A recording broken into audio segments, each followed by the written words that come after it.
So, hi everybody, and hi Andrew. So cool Hello. to be creating together again after a year, about a year of time. And this year we were talking and looking at what kind of Zoom we want to create. And this was, I came up with a family, but then you came up with a topic, and it's a really cool one. Are you creating your body for your family? And not everybody who was sending questions in was getting how would I be creating body for my family? How does that work? And so when our mind is trying to understand, we don't always get a clear idea of what's happening or what's going on. But do you want to say something about it before we start with the questions? Sure. Um, well, we have this idea that, we create our bodies. Our bodies are created not by us, but by our genetics, and we don't have any choice in it. It just happens to us. And with all things, and with the Access Consciousness tools or the classes, we really look at getting you to see how you have choice and how your choices are what's creating showing up in your life. Or, with your body, how your choices with your body are what's creating showing up. But oftentimes we say, oh, I don't have a choice. And we don't really look at what choices we're making that are creating, the body we have or creating our body in the way. Not, and so I think that's part of what we came up with. The topic is so many people believe they don't have a choice when it comes to their body, especially, they're just like, oh, well, I don't have good genetics, or my family didn't have good genetics. And so there's nothing I can do to change it or have ease with it. It's just the way it is, and I just have to accept that it's going to suck. Yes, yes. Like this question, almost my whole life, tension between my mother and me. And now when I look in the mirror, I see my mother's features. Is it genes Hmm. or is it rejection? So, Well, I think the one of the things that they have in science they talk about is now that you everyone, like, we have genes, but how they are expressed or how they're activated doesn't necessarily isn't necessarily what we thought. You might be more predisposed to certain things, but the your choices that you make, and what do I mean the choices? Well, like your movement, your exercise, your like what the food or environment you're exposing yourself to, with access, if we look at the thoughts, like, what's your point of view about your body even, do you, yeah. and I think a huge part of it is, when I came to Access, one of the first things that I heard is, whatever you resist persists. And if you don't want to be someone or something, you have to make yourself it so you can avoid not becoming it. Because the only way if you're being your mother or being your father is by being that energy already and then stopping yourself from being it. But it doesn't really work that way because then basically you step into their shoes, you ask your body to step into mom or dad and being that energy. And then you go, no, but you've already started to become it. So you're not really looking at being you, you're looking at being you as if being you means not being your mother or not being your father, which isn't the same thing. Now you're always busy with their energy and with them. So Yeah. you are already never fully yourself and present. Well, and if you think about it, it's like in so many people's lives, mine included, there's still areas where I'm working where your family is like the sun in the solar system. It has all the gravity and you rotate around it or you revolve around it. And you might not even realize how much you're doing that. But, with our bodies, there's so many things where we are quote unquote tied to our family in a way, or we just grew up and it's like, Yeah. how many times when you were a little kid did someone say, oh, you just look like just like your mother? Oh, you just look just like your father. Oh, you have your grandma's thighs or butt or whatever. There's so many things that people have said these things about our bodies. Yeah, so we had this one that came in. How can I change what happened to me when people at home told me, you have fine hair, so there's less of it. You have a big butt and small breasts. That's because of your grandmother. You are small because of your other grandmother. Hopefully you won't have psychological problems from your father's family. You have big hands and blah blah blah. And so Hmm. when we are told at home these kind of things, that can influence how we create our bodies if we are to align and agree with it, or if we are like rejecting it and reacting to it also. Hmm. So, well, we can be interesting point of view about it. What Well, else? I think there's a difference between actually being interesting point of view about it And and reacting. reacting to it as if that's interesting point of view. Yeah, yeah, yeah. And the way I look at it is you, point of view creates your body. Whether, and please understand when we're saying point of view, it doesn't necessarily mean it's a conscious thought. It's the energy that you grew around or how you look at your body that you might not even considered because, like you said, your parents always said that this was something that was constantly said to you and you just kind of adopted that as if it was true without really ever questioning it. And so one of the ways to start breaking it apart is just truly asking questions of your body. Like, okay, body, do you have this? Oh, body, is it true that you have to have, a big butt? What would it take to change this? All these things. But we don't really look at that. We just kind of accept, oh, I have a big butt and that's the way it is. And there's nothing I can do to change it, rather than, oh, well, what else is possible? Could I do to change it, body? What else is possible? And especially when we have, one of the things when our bodies have lots of, projections, expectations, separations, projections, and judgments on them, it's it's like, that affects the molecular structure, and that's kind of how you see things. So you kind of have this nice coat of projections and expectations on your body that you don't really know how to deal with, that you just walk around in, and then people see it and notice it, and then it just kind of constantly gets reinforced. Or you look in the mirror and you just see it, and then you reinforce it and reinforce it, but you Yeah, don't yeah. really ever ask a question or go, okay, so, just using the talking potting to see if it's possible to change it. And it can totally change. Today morning I was thinking about the call that we are doing, and I remembered how when I was small, I had an aunt, and my aunt was like 10 years younger than my parents, and so I considered her really cool looking at Mhm. her. And she had really hairy legs. And to a small child, you don't know what's sexy, you don't know what's beautiful. And I was like, Mhm. oh, this is so cool.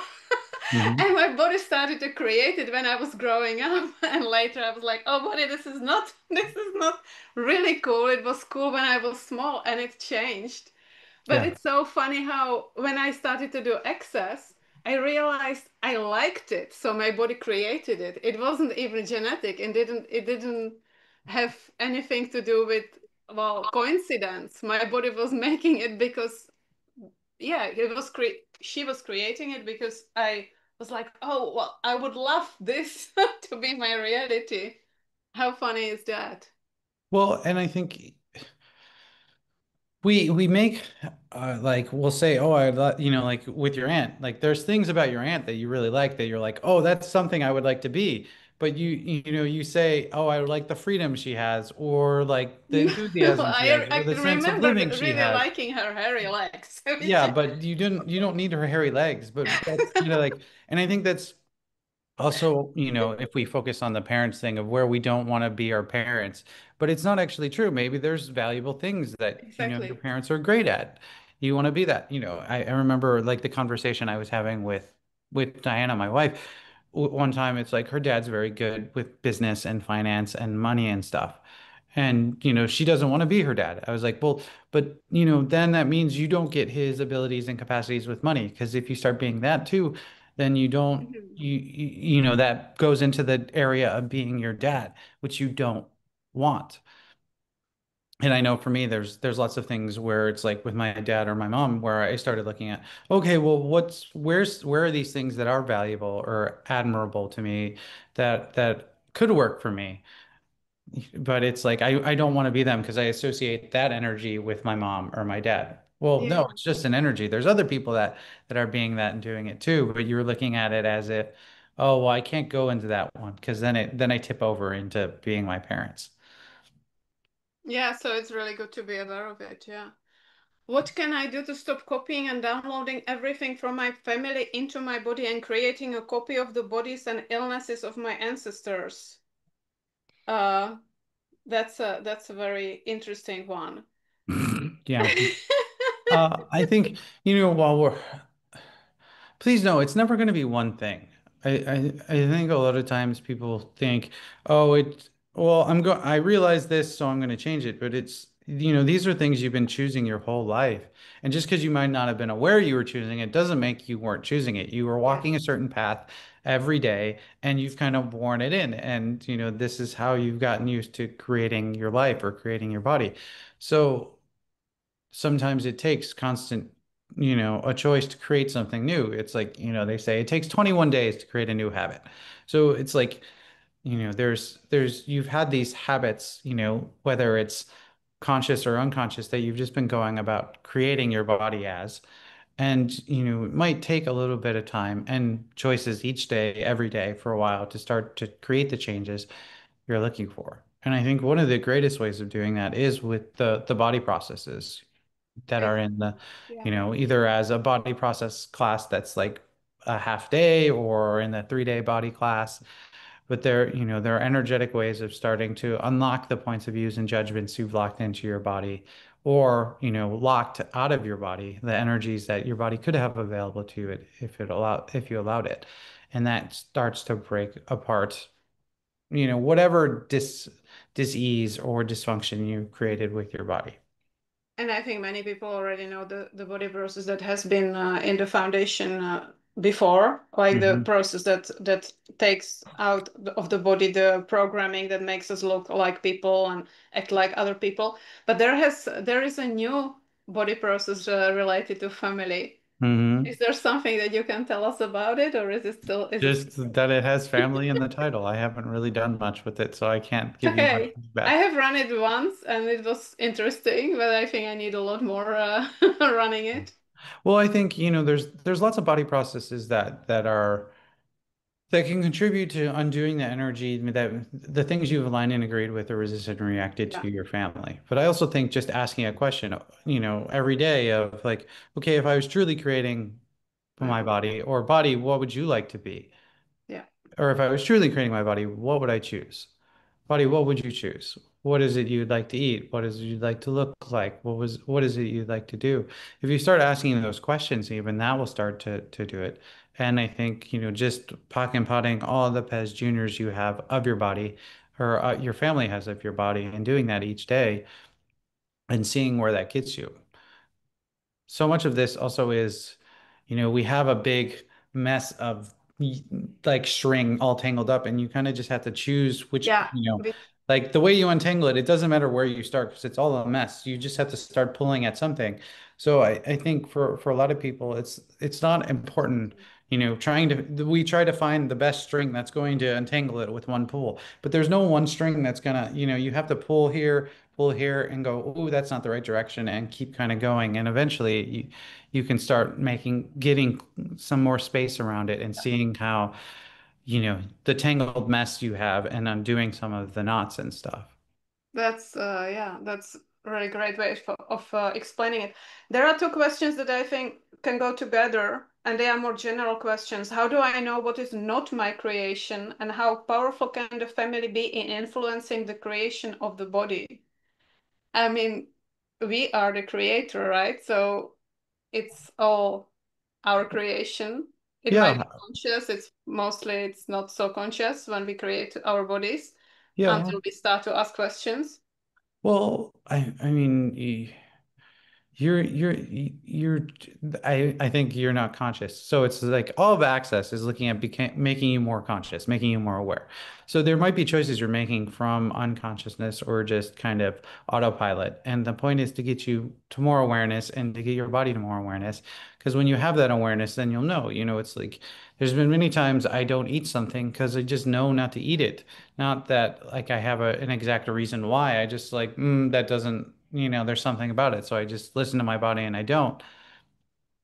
And and that's just that. And I think there's lots of things with that it's like the more conscious, and aware you become. And again, it's not like cognitive awareness. It's Yeah. just, from an energetic sense. You Yeah. And you know then, the ease you start having with your body is there's a different ease that's possible with your body. yeah. Yeah. Yeah. And then you just know that you, from that connection, it's so much easier to be with your body and to be in the world, right? It's uncomparable after a while doing exercise, after a while receiving processes and communicating with your body. I don't even know how I was with my body before. It was so Well, difficult. I think it just all of the stuff is designed to really get you present. And Yeah, when we do bars or body processes, all of that, it's like get you present in with your life and with your body. And when you're present, it's a lot harder to miss these things or for things to just happen to you because you're present. So you yeah, don't like you're like, whoa, what was that? Or you're like, oh, my body doesn't want to eat any more of this. But it's like when you're not present, then you're just kind of like doing this kind of monotonous robot thing. But it changes so much just with you being present with your body to whatever degree that has. And then it just kind of expands from there and you can get more and more present with your body. yeah. A lot of questions that came were about taking on the illness and from like from the family members. And what I was becoming aware of lately, like last half year maybe, was when we get to the certain age when our parents their bodies start to fall apart, they start to deteriorate. I realized how, at least it seems to me, that a lot of people create serious illnesses in their own body because they don't ask the question, whose is it? We are so Mhm. aware of the bodies of our parents. And I was perceiving so much in the past half year with my mother being really sick. And I'm so grateful for the question, whose is it?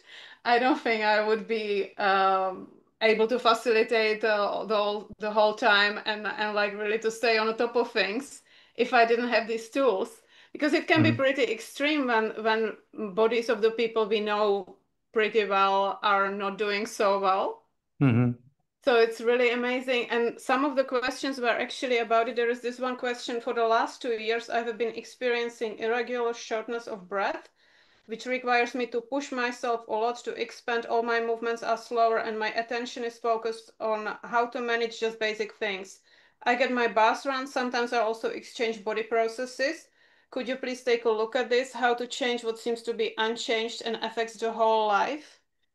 I remember the months before we even realized that my mother was as sick as she was, I couldn't breathe. And it was like for a whole month. And I didn't feel sick at all. I just couldn't breathe. Mhm. My breathing was really shallow and my body was like, it's not yours, but the energy level and everything was off.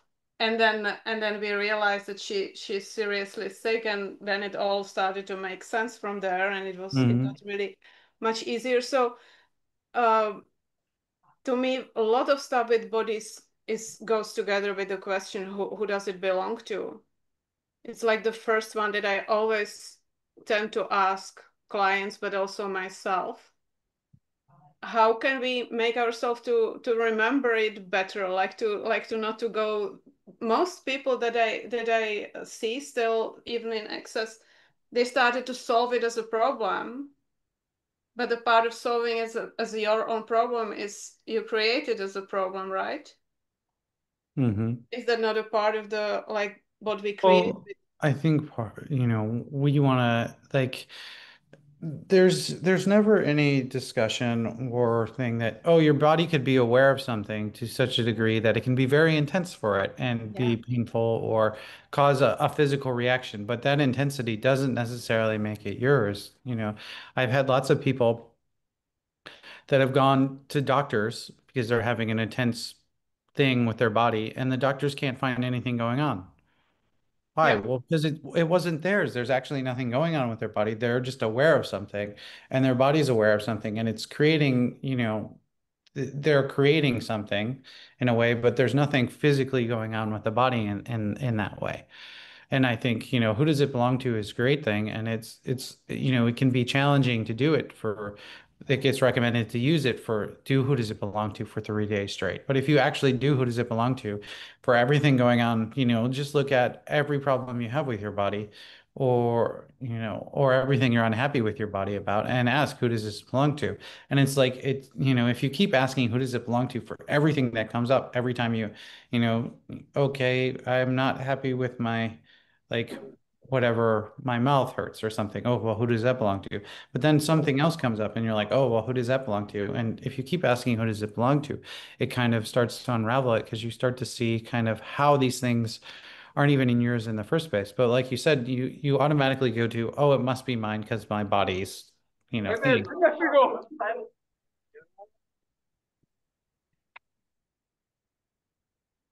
Yeah.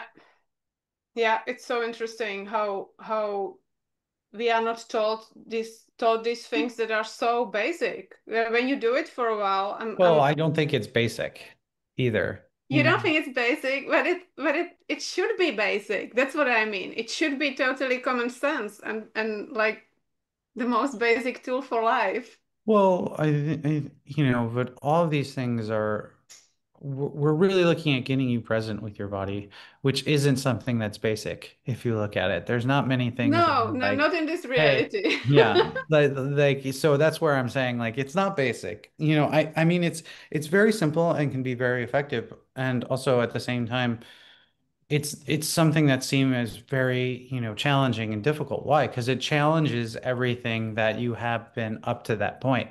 What do you mean? I just ask who does it belong to? There's obviously things going on with my body.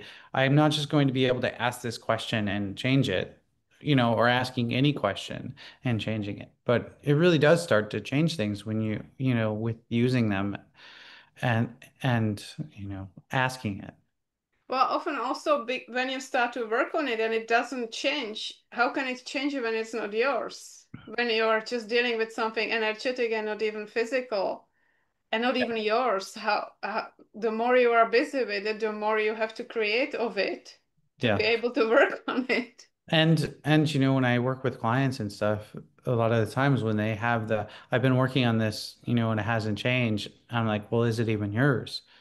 And they're, well, I was because like you said, if it's truly something you have going on and you're doing all these things and nothing's changing it, then I'm more likely to go, well, is it really yours in the first place? Do you really have this problem? Because if you start putting your energy and intention in something and nothing's changing it, then it's usually because there's a lie there. It's not, Yeah, and usually the lie is it's not yours. You can't change something that isn't yours. Like you trying to figure out what's going on with your breathing. It wasn't yours. You were just aware of something. And the only way to change it is by acknowledging the awareness. You can't, change it for your mom. And I think, with the other thing with families and bodies is to some degree, we always want to be able to help them and help their bodies. And, that's not necessarily asking a question about what they want or what their body actually requires. It's just the assumption that, oh, I wouldn't want to live with this. So obviously they don't want to live with it, rather than looking at, well, they're choosing it, they're creating it. There must be something they value out of it, yeah, even if it's they just love to hate it and have something to complain about. yeah, exactly. Yeah. Um, we have one question that I found very interesting, and I'm so curious what you think, Hmm. what you are aware of about it. Can I influence, create, shape another person's body? Maybe just by how I see it. Something completely different, but Yeah, I mean, you can totally contribute to that. right? Yeah. I think I'm I don't think it's like all powerful in a sense, but it's like when you know, or what are you saying? Oh, I mean, like, oh my gosh, you're so, beautiful or so handsome, or are you doing things that acknowledge them and their body, or are you, it goes both ways because it's like it Yeah. happens with, oh my God, you have a butt just like your grandmother. That probably means you're going to, become cranky when you get older because your grandmother had a butt like that. And that obviously her saggy butt is what made her cranky. Yeah. So that's actually the mechanism behind it, right? Mhm. We buy it as ours, but when somebody doesn't have any judgment of our body and like appreciates our body, it totally works the opposite way. So that's beautiful about it. That's also how we can Yeah, contribute to I think what. it's like the things that are acknowledging and present and it's like even just asking a question of like, okay, it's empowering them to kind of have listen to their body and know what their body requires. And it's like, okay, well, how would you like to create your body? Like, what would you, with kids and stuff, it's like, how Yeah, would you like to create your body? What do you desire your body to be? How tall would you like to be? Would you like a sporty body? Would you, all these things you can ask them and they can start to see, get the energy of what they would like to create. I remember Dane had a session. There's a lady that was doing access and she had two boys that were like a year apart or 2 years apart. And one got a session with Dane and wanted to be really fast. And so he, after the session with Dane, he got really fast and he was able to run track and like soccer and be really fast. And then the younger brother said, I want to be like wanted to be tall. And so now the older brother is I don't know what it is in centimeters. I wonder how tall. Diana, how tall am I in centimeters? Am I like 160 something? Higher, 170?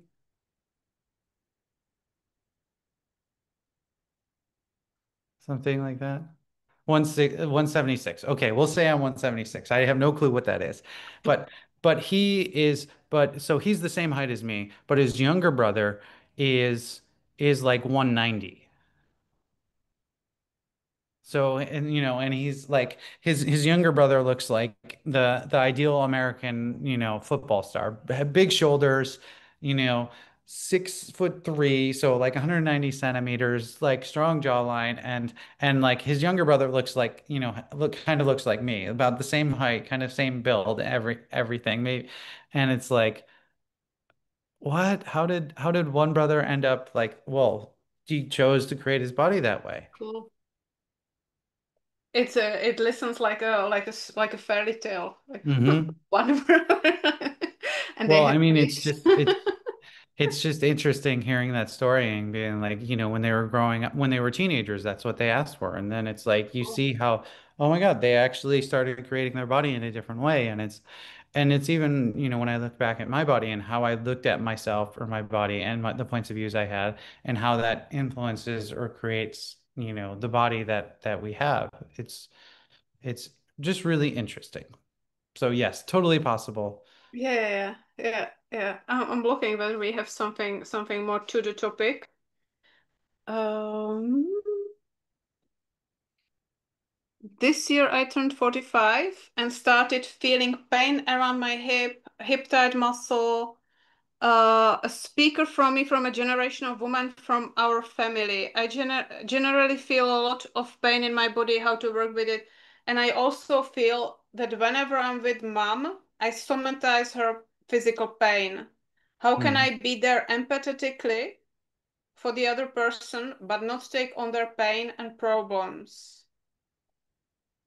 Well, I think, when we're talking about who does it belong to, that's a huge part of it, asking that, and just playing with it. And also it's like the empathetic, energy is just interesting in sense that there's part of it where people talk about it as if it's caring. And I understand if you're doing caring, you're caring, but with the empathy, there's also this idea of understanding it.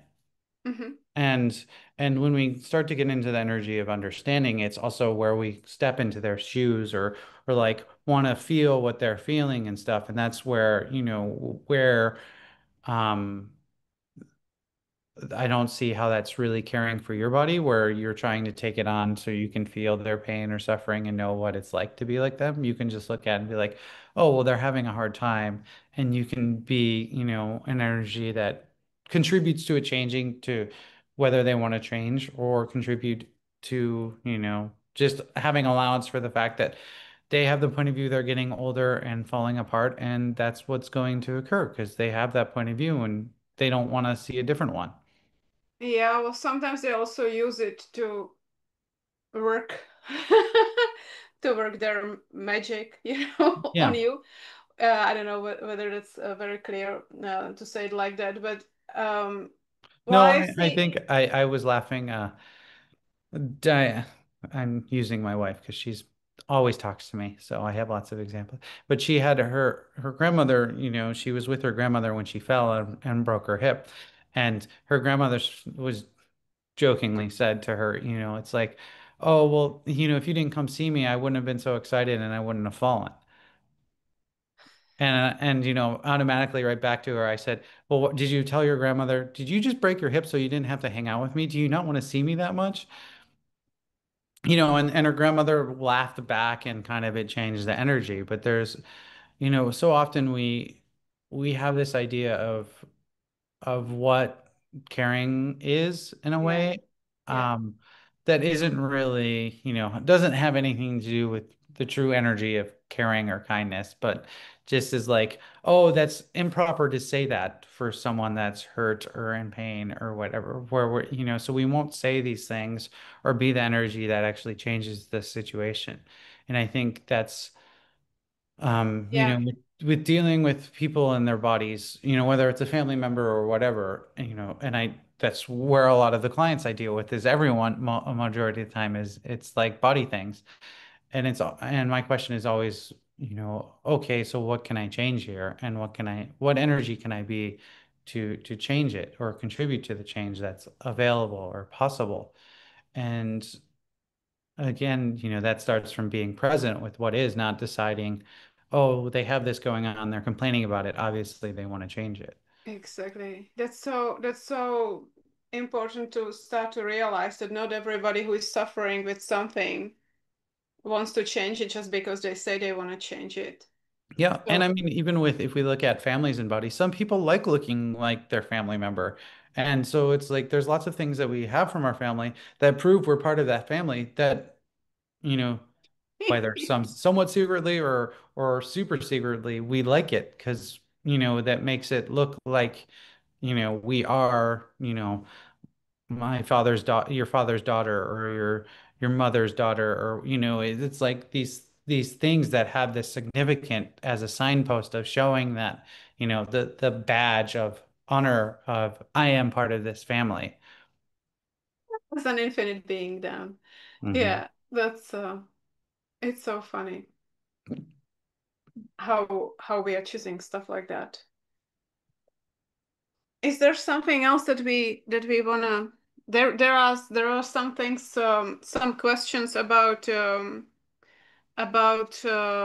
losing weight, which is not necessarily the topic of this evening, but I remember I had a session with you, I think in 2021, and I was complaining that I'm lazy, and you were like, "You lazy?" And I was like, "Yeah, Hmm. I'm not sporting."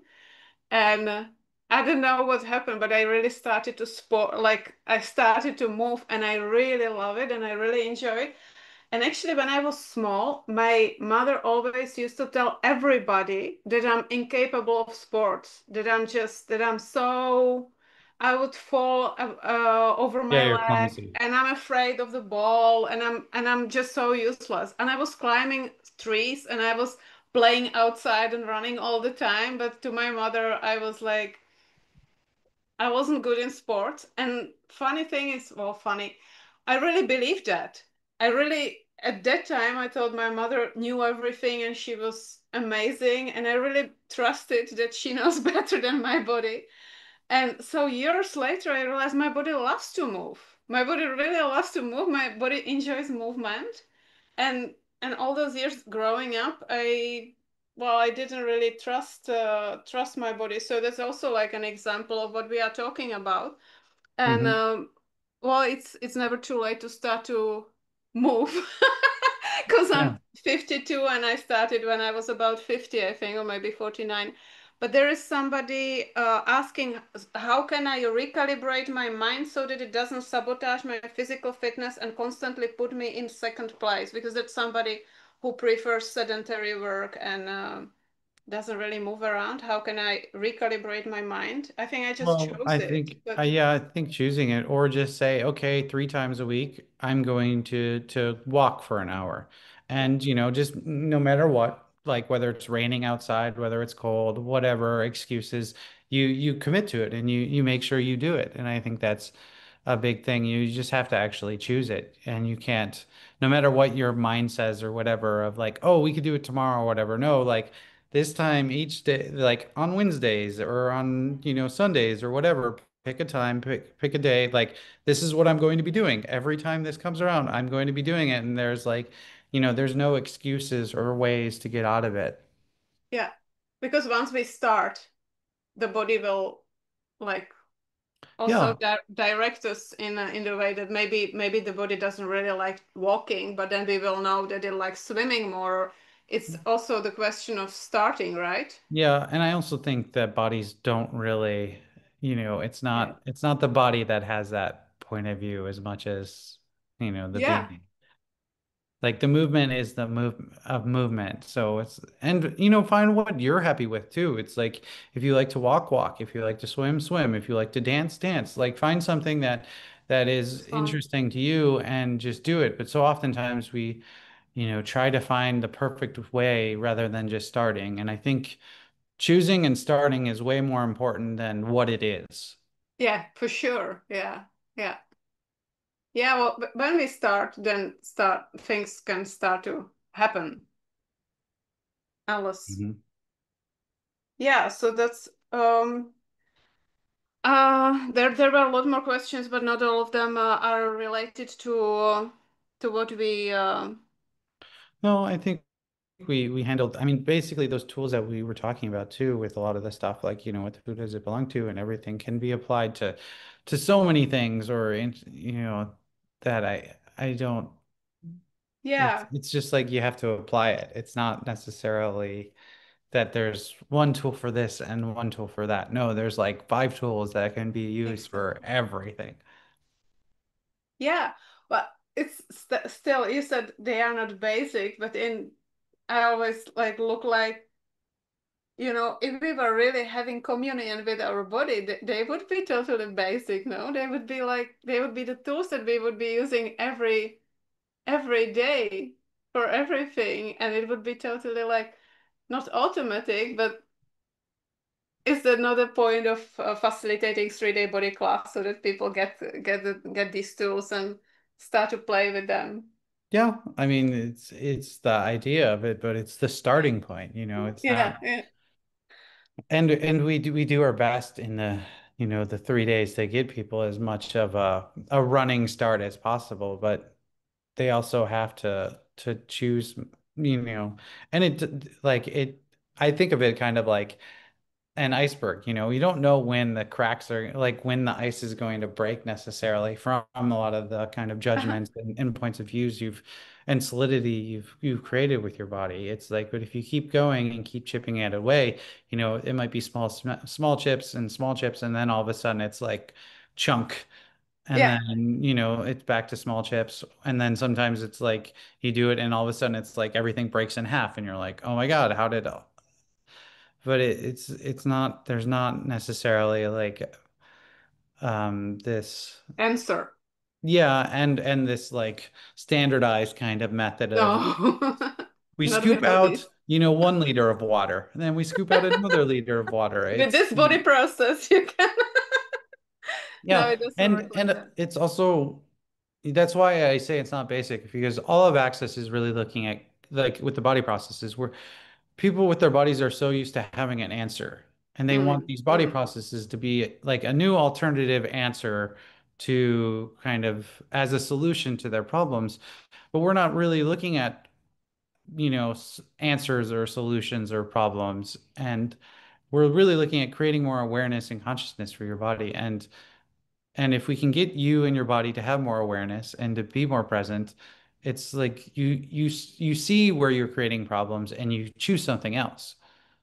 And I think, so it's a totally different reality because people are looking at as, oh, I have a problem, what's the answer? And we're like, one, there's no problem, there's no answer, there's just your choice. It's like if you don't like it, choose something else. And it's like with, and so the body processes are really start to get you to the awareness of kind of what you're choosing in your life and or with your body and choosing something else.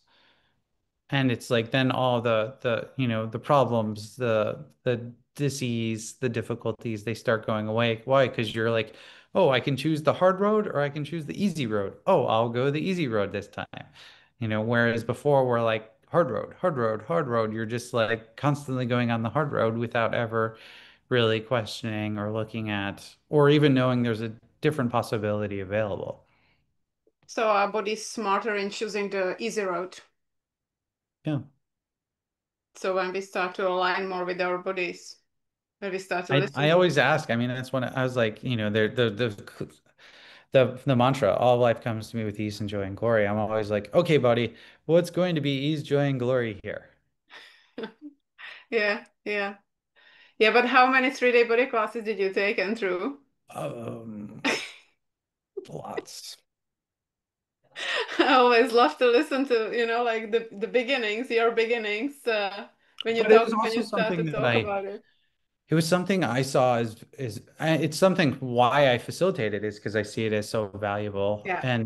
And for me with my body, it was something I saw as valuable because there was a lot of difficult, I don't want to, there was just a lot of things with my capacities and abilities with bodies and stuff that I didn't have necessarily the tools or resources to handle in a way that Yeah. I was actually able to handle them.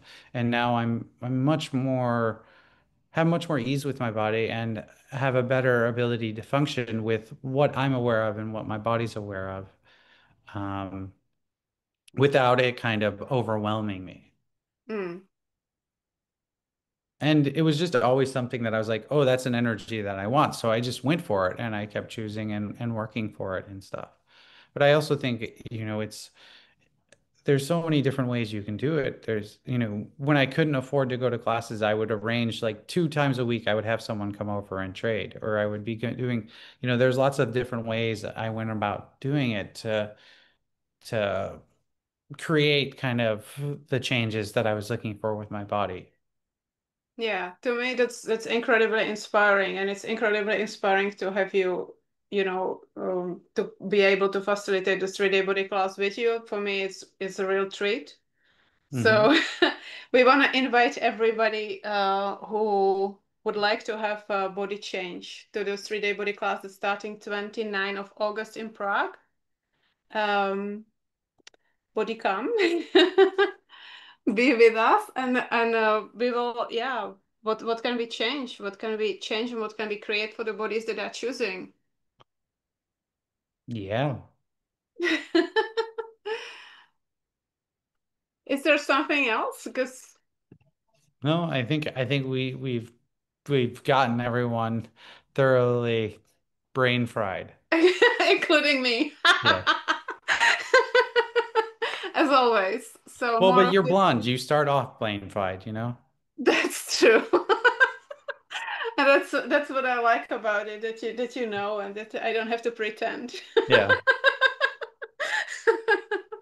Okay, so see you in Prague. Yes. See you in 2 weeks. 2 weeks, yeah, Yeah.